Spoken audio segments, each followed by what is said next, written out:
What's going on, everyone? I'm joined by Jana and Jess, and today we're talking about Poland for Voxx Verdict. We're discussing all of the entries for Eurovision 2021, and this song this year is from a brand new artist. They decided not to bring back Alicia from last year, and they've instead gone for RAFAŁ, and his song is called The Ride. So we're going to be sharing our thoughts on the song and how we feel it might be doing when it comes to Rotterdam. So let's talk about it.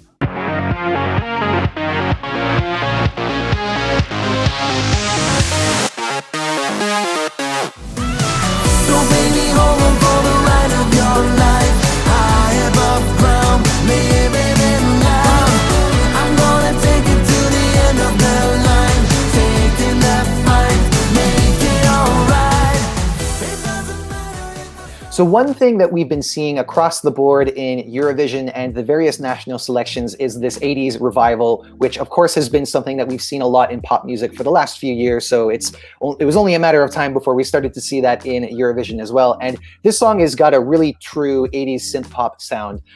Jess, I know how you feel about 80s music, so I can kind of already guess as to how you're going to feel about this one. But tell me, how do you feel about The Ride? Well, in no surprise to anyone, I love this song. Not just because of the 80s sound, but just because for me, this song is kind of like a fun, upbeat, kind of happy sounding song. It's one that maybe might make you want to get up and dance along. And I just feel like this is the type of music that we need at this point in time after everything we've been through the last year or so. To have this kind of happy 80s sound is just like a nice kind of breath of fresh air in this otherwise gloomy time. So yeah, the song, it's maybe not the best song in this year's contest, but it's fun, it's catchy, it's happy sounding, it's 80s, the video has neon. I mean, what more could you ask for? I don't know. I have a feeling that some people might ask for a little bit more. But Yada, are you like Jess, where you go for anything that's got that 80s sound?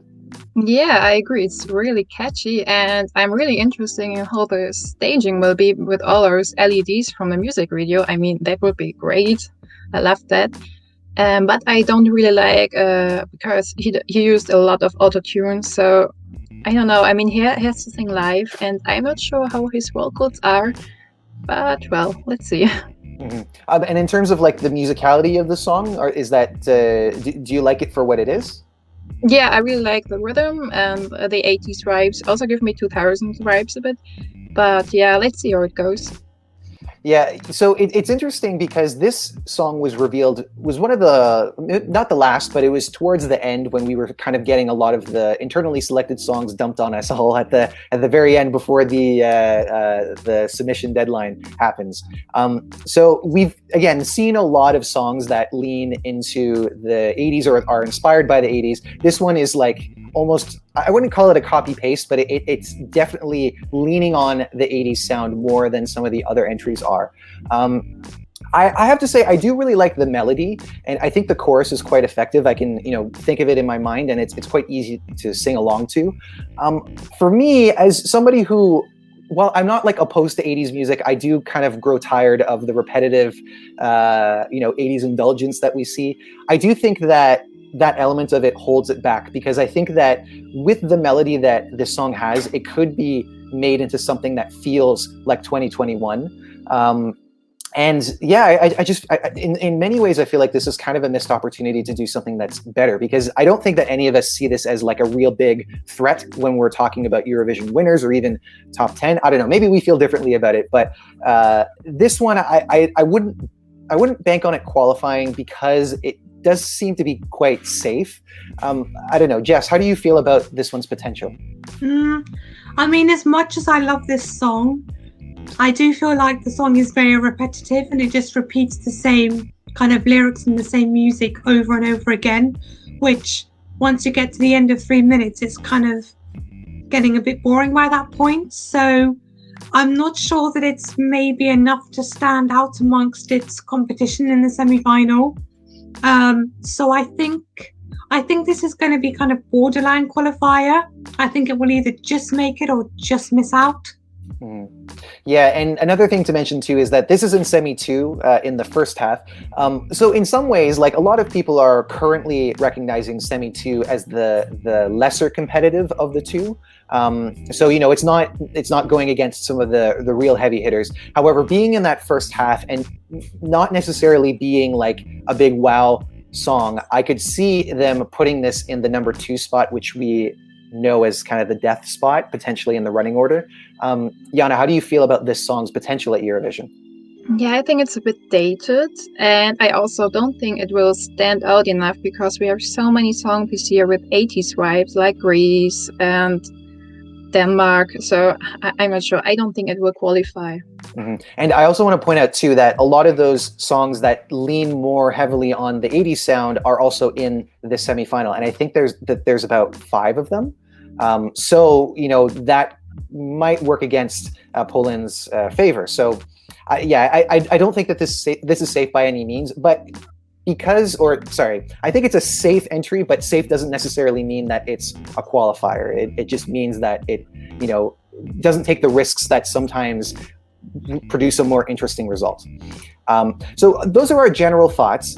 Before we get to the Voxx Verdict scale, we're going to throw things over to Marcin, who is our local member from Poland, and he wants to share his thoughts on his own country's song. So take it away, Marcin.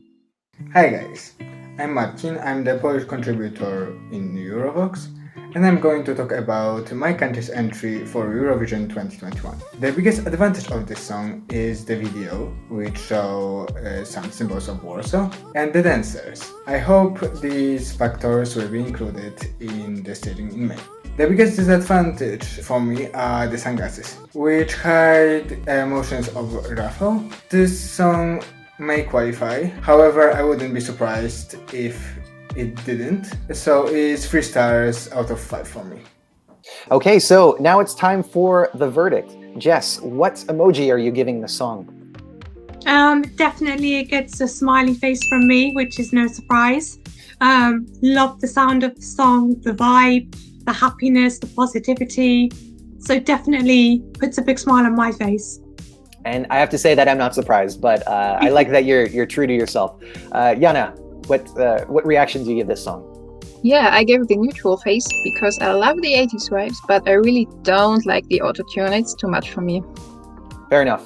For me, it's not the 80s vibes that I actually like about this. It's more the melody, and I do feel like it's held back by that sound because we do see a lot of songs with that kind of approach this year, and I think that it could have been something more unique if they had gone for something different. So for me, it's the chin scratch emoji.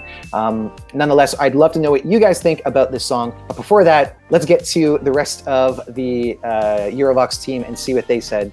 So we have 3 sad face emojis, people who are not digging it at all. We have 7 chin scratch emojis, people who are kind of like me, feel like it could be better. We got 8 neutral face emojis. So it looks like this is leaning more towards the you know, either don't mind or not a fan of the song.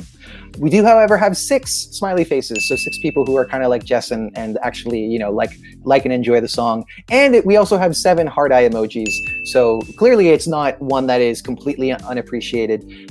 We do, however, don't have any fuegos on this one, so not a heavyweight, at least as far as Team Eurovoxx goes. Maybe it is for some of you, though, so let us know in the comments how you feel about Poland's entry for Eurovision 2021. We would love to know what you think, and be sure to subscribe to Eurovoxx because we're doing a Voxx Verdict about all of the 39 songs that are up for Eurovision this year. So we hope to see you on the next one, and until then, take care.